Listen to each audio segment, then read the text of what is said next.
听民间故事，品百味人生，欢迎收看老李故事会，记得点关注啊！冯永大脸红到了脖子根上，也就是从那时起，冯永大跟吴四愣子结下了深仇大恨。两个人即使在村子里见了面，也是头一扭，谁也不理谁。两个活生生的大男人结下深仇的原因，很大程度上还在杏花身上。吴四愣子巴望不得跟杏花结成患难夫妻，可就是因为村长冯永大的原因，杏花迟迟不敢应承。张小柱说到这些，村长冯永大很认真的在张小柱的身上扫来扫去，突然间发现过去那个让他顶看不上眼儿一肚子鬼的张小柱，今天咋就越看越顺眼了。他亲热的拍拍张小柱的肩膀说：“小柱呀，你的表现不错，也没少费心。”张小柱就点头哈腰说：“没啥，都是我应该做的，我也是替全村人着想啊。假如毒死狼狗的人查不出来，得牵扯村长多大的精力啊！你还哪有心思想大事，干大事，为大伙谋幸福呀？”张小柱把查找毒死狗的凶手上升到如此高度，委实让村长两口子听着挺舒服。村长痛下决心，这一次一定得把会计老许换了，让张小柱干。这小子干这个行的，肯定能干明白。村长冯永大破天荒的把张小柱送出了大门口，临分手时，特意对张小柱说：“小柱，你就把心放在肚子里吧，这次村里换会计，我肯定会重点考虑你的。”张小柱心满意足的走了，嘴里还哼着：“今天是个好日子。”张小柱回到家里，媳妇好大不高兴，说：“再让你溜须不要命。现在可好，狗被人家毒死了，若知道这样的话，何必送给村长呢？”张小柱就气火火的说：“娘们家的懂个屁，舍不得孩子，还套不住狼呢。给村长家送条狗，还能咋的了？村长两口子还没吃饭呢，正好你包的包子，给人家送去几个。要送你送，反正我不送。”张小柱的媳妇不痛快地说：“你到底送不送？”张小柱火了，媳妇这才极不情愿的端着一盘子包子送给村长家。村长两口子的心情好了许多。村长冯永大说：“看没看到，小柱两口子还是挺不错的。”村长媳妇叶青青说：“这条狗被人家毒死，也能坏事变成好事，能检验检验村里人对咱们的态度。”村长冯永大赞同的点了点头。张小柱信誓旦旦的在村长两口子面前指天发誓，就是扒层皮累吐血，也要帮助村长查出毒死这条大狼狗的真凶。村长两口子都好感动。张小柱还提议赶紧报案，别错过了破案的最佳时机。就凭他调查取证的那些东西来看，十有八九是那个吴四愣子所为。村长冯永大到底在官场上混了多年，类似这样的事儿可不能轻举妄动，弄不好打不着狐狸惹一身骚。再说了，派出所那些大爷哪是好请的呀，巴望不得你来报案，又是管吃又是管喝，到头来案子破不了，你还搭人家一大笔人情，实在不划算。村长冯永大就叮嘱张小柱盯紧了那个吴四愣子，等把有力的证据拿到手了，再治治这小子也不迟。张小柱紧着点头。没过几天，村子里又疯传毒死村长家大狼狗的不是别人，就是吴四愣子。人们都用那种眼神望着他，怕是全村人都知道吴四愣子是毒死村长家大狼狗的真凶了，唯独他自己不知道。等吴四愣子听三哥三嫂这么一说，顿时就火冒三丈起来，追问他们到底听谁说的。三哥三嫂吞吞吐吐地说：“可不是那几个人，想怎么诬陷都行的主，吃半点亏都得直跳，到底把传播他毒死村长家大狼狗的张小柱挖出来了。吴四愣子哪是好惹的主，直奔张小柱家质问。开始的时候，张小柱还一个劲地说是听别人说的，吴四愣子就怒火冲天地问到底听谁说的。张小柱说不上来，吴四愣子就大嘴巴子打得张小柱鼻口窜血。张小柱只有挨打的份儿，根本没有还手之力。村长冯永大听说张小柱为了帮助他调查大狼狗被毒死的事儿，挨了吴四愣子一顿毒打，就亲自去慰问，安慰道：“君子报仇10年不晚，你先忍一忍，机会有的是。”张小柱咧咧嘴说：“村长，为了你别说挨顿打了，就是豁出命我也在所不辞。”村长就说：“明天你就跟我到各村民小组转转，检查检查新农村建设情况，提前进入角色。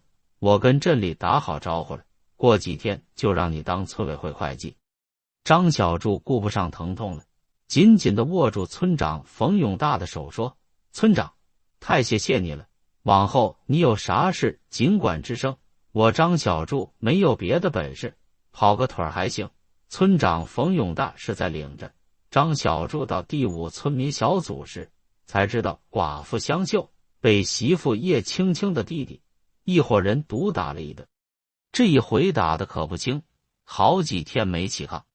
冯永大看了心疼的直落泪，恨恨地叫喊道：“这个不是人的东西，我非把他送进局子里不可。”张小柱小声说：“村长你消消火，这事儿最好是冷处理为好。”村长冯永大就问：“咋个冷处理法？”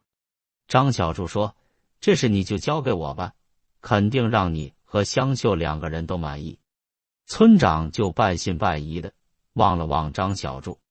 张小柱真有办法，找到村长媳妇叶青青时，连唬带蒙的说：“嫂子，这下子可出大事了，人家香秀非要报案不可，不光把人家打成重伤，还私闯民宅，没有个3年5年出不来。”别看村长媳妇叶青青挺霸道的，这样的局势真就没见过，就有些发傻，喃喃地说：“小柱，你可得帮我出出主意，这事咋办是好啊？”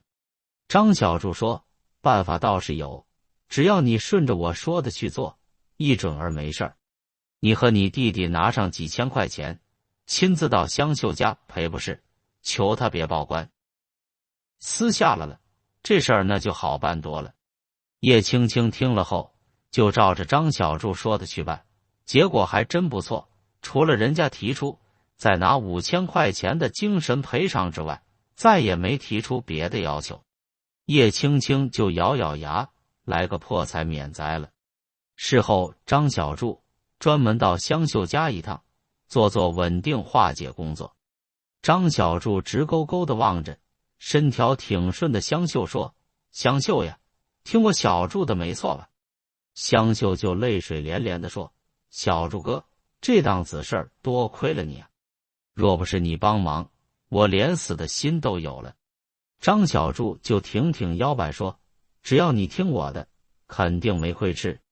往后你也得接受教训，再也不能跟村长冯永大来往了。若是再来往的话，说不上会遇上什么不测呢。”香秀哭得更加厉害了，可怜巴巴地说：“我一个寡妇舍业的，没有人帮忙，往后的日子可咋过呀？”张小柱说：“还有我呢，往后有什么难心的事儿，你就找我，我小柱一定会尽力而为。小柱呀，你真是我的亲哥哥呀！”香秀就扑在了张小柱的怀里，张小柱就露出了一丝令人难以察觉的微笑。这可真是意外收获，还没当上村委会的会计，就遇到了这样的艳福，这简直就是在做梦。张小柱为了帮助村长找出毒死大狼狗的真凶，真可谓是费尽了心思，最后锁定毒死村长大狼狗的真凶不是别人，就是那个老实巴交、3脚踹不出一个屁的苏小顺。张小柱调查的真仔细，哪怕是苏小顺有半点不太正常的地方都观察到了，都记在心里了。说是苏小顺自打从村长家出来后，特意在家喝了好多酒。逢人就喜笑颜开地说：“咋样？村长都说狗不是我毒死的，你们还有什么话可说？这分明是此地无银300两。”还有那天晚上，苏小顺两口子早早就熄了灯，嘀咕了半天，那是在谋划怎么才能不露真相。村长冯永大淡淡地说：“别胡乱猜疑了，那个苏小顺你就是借他10个胆儿，也不可能干这事。”可媳妇叶青青儿却觉得张小柱多多少少说的有那么点道理。村里又传开了苏小顺就是毒死村长家大狼狗的真凶，传得有鼻子有眼。苏小顺这一回可急了，急得团团转，不知所措。不知何时，苏小顺神经有些错乱了，见人就说：“村长家的大狼狗不是我毒死的，他们都在胡说。若是我毒死的话，我不得好死。”那一出就像当年的祥林嫂孩子被狼吃了一样。开始的时候大伙都挺同情，尝了大伙都特别烦，谁都躲着苏小顺走。可这个看不出火候的苏小顺却追着人家解释，说个不停。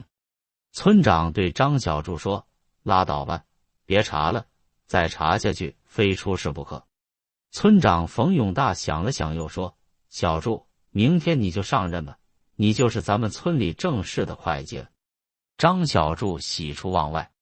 夜深人静的时候，张小柱美美的对媳妇说：“你猜猜看，村长家的那条大狼狗到底是谁毒死的？”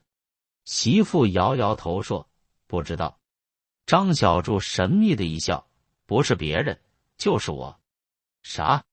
是你？你为啥毒死这条狗呢？”“傻样，若不毒死这条狗，我能当上村委会的会计吗？”媳妇恍然大悟：“好你个张小柱，把全村人都蒙住了，你太有道道了。”张小柱摇摇头说：“这也是被逼无奈，不弄出点花样，他村长能尿我这个壶吗？”随后又小声对媳妇说：“明天你就进城一趟，到狗市上再买一条狼狗。”媳妇不解地问：“买狗干啥？你真是笨到家了，再送给村长呀！你都当上村委会会计了，还用得着再送他大狼狗吗？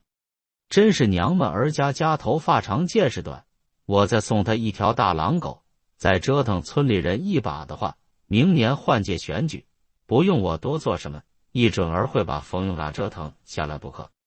到时候光明村村长就是我张小柱的了。